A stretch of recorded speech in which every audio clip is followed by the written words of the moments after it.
Okay, well, what we're looking at now is what we had talked about for the initial entry of the Americans and their objectives. Um, the American only has 1, 2, 3 rifles. Sorry, 1, 2, 3 rifles and an infantry SMG squad. Okay, so 4 total plus 2 half tracks and a jeep. What I wanted to show was the fact that when we were talking about the both Hex Command Nova and Hex Command Mechanized, we're using round clear acrylic bases. Some of these are 1/16 of an inch thick, some of them are 1/8 of an inch. 16 is best. But here is a 3D printed tray. Now, why do we need this? Because all too often players do this, and then they move them around the game table, or they just they go like this, and then the next one, and they move them like that from the very beginning of the game, and it's not necessary unless, of course, it's what the player wants to do. But the fact of the matter is, the movement plate, the movement tray, provides a way of grabbing 2 of them at the same time and moving them around. And of course, you don't need to leave them on the tray, but you can.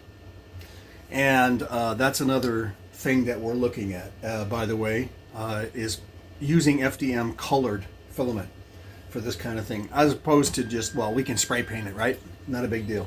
But here's a close-up look.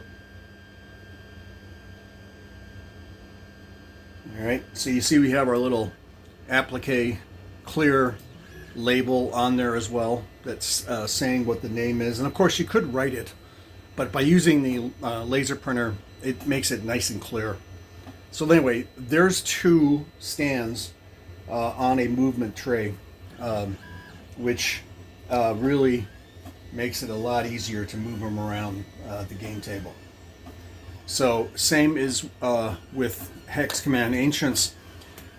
When it comes to the individually mounted, I should say, the skirmish mounted cavalry is an example. This is Numidian, and they almost always operate as skirmishers as opposed to formed units.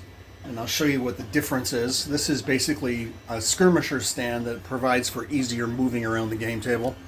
And of course, when they get into position, they would be separated, and there would be some distance between them, or at least separated into 2 different hexagons. Here is a formed unit. Now, again, I mentioned this earlier. This is the Spanish cavalry unit, and it's different. They're not skirmishers per se. This is actually a full normal cavalry squadron that would make contact with the enemy. Also, you'll note that this is the older version of the movement plate, which we have changed, or tray. We've changed to providing some struts inside. For this case, as you can see, they fall right through because it wasn't designed for the cavalry. It was designed for the infantry. And I'll show that in a minute.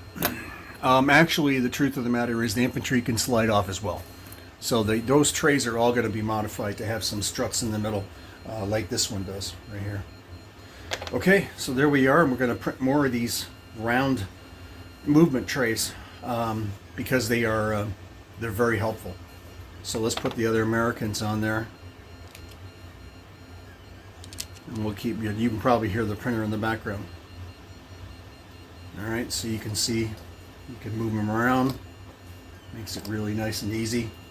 You don't touch the figures as much. Move these guys way to the back of the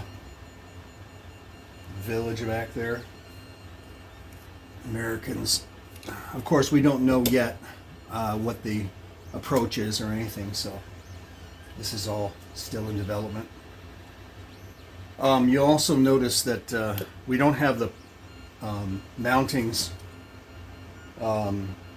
We don't have the bases, clear bases for these. It's really not necessary for them to be clear. so they can be cardboard, but also there's no posts. Those casualty posts that we put on all the other things, like all the other units, don't exist here yet. And that's because we haven't got round to modifying the hex command system for the O-ring roster system. So we'll put a post down there and mount the rest of the vehicles accordingly. One might also say it's not necessary, because if this thing gets hit by anything anti-tank, it generally doesn't survive anyway. I mean, a single hit will screw it up. But it's possible that can survive. It may be necessary to put the vehicles mounted to a stand like this, which is basically just cardboard, and put a post on. We'll see. Here's an example of that Cromwell. Now, you'll notice, right, what's different about this? Well, it's a Cromwell, but that's a Crusader body. I think that's Hasegawa.